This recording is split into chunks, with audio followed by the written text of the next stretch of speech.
Welcome friends to Stuff Station 1, the channel for detailed watch and accessory reviews. Items are showcased for their aesthetics, materials, manufacturing or downright quirkiness. So if you've got about 10 minutes or so, kick back, relax and enjoy.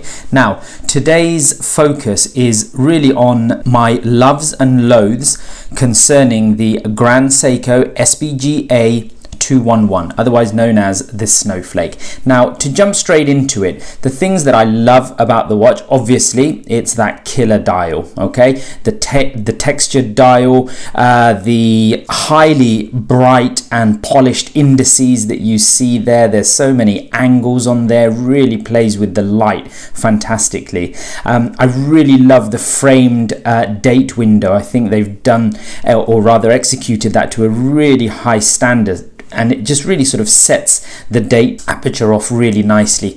I love the power reserve indicator, but when you go in at a macro level, you see that this is actually made up of a few different textured layers. You've got sort of thin lines that run on the outer sort of edge of the power reserve and sort of some thicker lines, and they're sort of, texturally they're very different and they set off against each other really nicely. The other thing that I love is, and it's such a small detail, but to me I think this is one of the nicest details, but on that second hand where the handset fixes onto the actual stem, okay, you actually have a little cap there, and they capped it off. Normally you see like a little hole there, okay, of the actual stem where the handsets fix onto, but here they've capped it off, and that's fantastic, and it looks really nice against that blued seconds hand. I also love the Gothic style font that they've used for Grand Seiko and the applied Grand Seiko logo. The oversized crown is fantastic, one of the best. If you look at the end there, it's been milled out in relief really well. We've got really sort of quite deep sort of channels here for you to sort of ergonomically use the actual crown itself. The other thing that I love about it is the actual crown sort of protection. So when you unwind it, there's a tube there, okay, and that tube is quite long and essentially protects that crown. Now, the other thing that I love about it is the actual case flank, okay? So if we have a look there, it is unmistakably a Grand Seiko. We can see that, it sort of curves in, then goes out, and just the overall sort of flank design of the case, really beautifully done there. The other thing that I love, there are some subtle details to the bracelet that I really like. Obviously, you've got the GS branding there, and that's been done. That's quite raised there, and it's a really nice sort of detail, and we've got it done in relief. It's polished at the top, and as you sort of go down a bit, it's a little bit of more of a sort of a brushed texture. The other thing that I love about it is, you've got really fine sort of edge polishing done here on the bracelet, and it's just little details like that that really catch and play with the actual light. Now, the other thing that I love about it, obviously, it's movement, okay, and it is very much a hybrid sort of technology, and Seiko is really, or has been, at the forefront of that. So I love the fact that it's an evolution of sort of Swiss and English mechanical watchmaking. The smooth sweeping seconds hand, I mean, that is quite mesmerizing when even when you compare it against a 36,000 vibration per hour high beat movement. I mean, this just blows it out of the water. The other thing that I love about it is its accuracy, okay? So it's plus minus 1 second a day or plus minus 15 seconds a month, and that is just mind-boggling sort of accuracy. And there's quite a few videos that have been done about the accuracy of the actual spring drive movements, and that's fantastic. The movement decoration on the watch itself is really nice as well. You've got quite a bit of finishing on there, striping, we've got bluing of screws, and just overall aesthetically, they've done a really good job with the rotor design, and that's something to actually sort of behold and appreciate. The other thing about the movement is that it's a 3-day power reserve, and that's fantastic. You can just wind it and just put it on and sort of forget about it really, and so it's quite a nice long long, lengthy power reserve. Now, some of my loathes, okay? Now, the first thing is the price, okay? This retails for roughly around 5,400. You'd probably get a bit of discount at the AD. In the US, I think it's hovers around $6,000. Now, that for me is a little bit steep. That's getting into sort of high-end, obviously, sort of Swiss timepieces. You know, I probably would have been more comfortable around the £4,500 sterling, sort of $5,500 US retail price for that. You know, it's a great watch. It's a fantastic watch, but is it worth that much? I'm not too sure.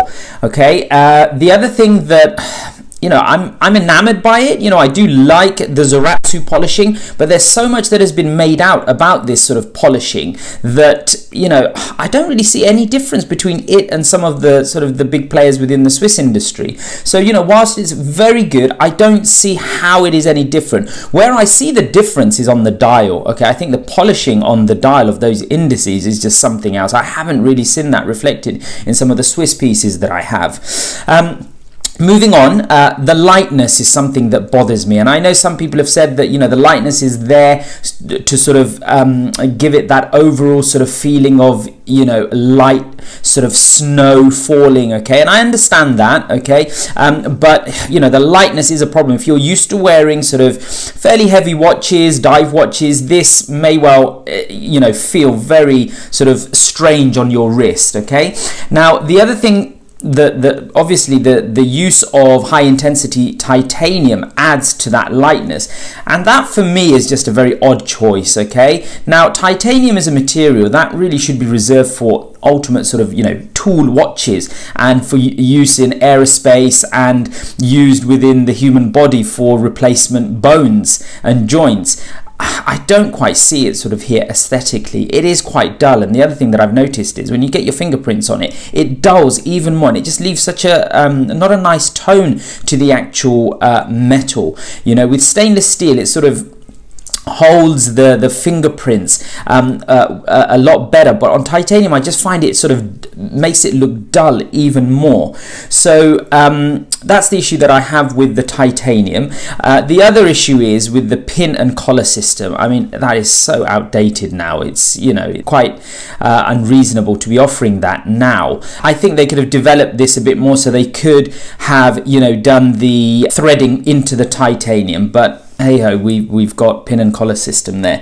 And the other thing that I do not like about it is the crown winding. The noise is so inelegant, it's unbelievable.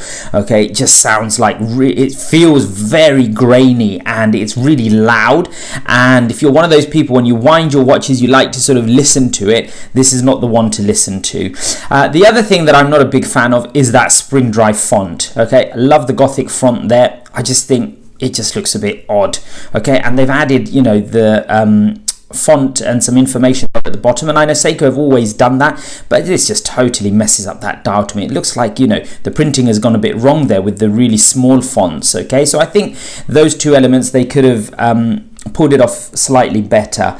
The other thing which is really unproven on my part is really the reliability of spring drive. Now, some people have said that these watches will not need servicing until, you know, about another 30 years, 20 years. I mean, it's just such a relatively new-ish technology that we just don't know. And the thing that worries me is that the components inside here, obviously it's a hybrid technology. There is the usual sort of barrel, a mainspring powering this watch, but you have electromagnetic components in here, and these things inevitably break down. Okay, you still have Swiss and English watches that you can find now that are about 150 years old, and if a part goes in one of those, it's fairly easy to actually sort of refabricate those. So this is something that is sort of uncharted territory, and we'll have to see how that sort of plays out.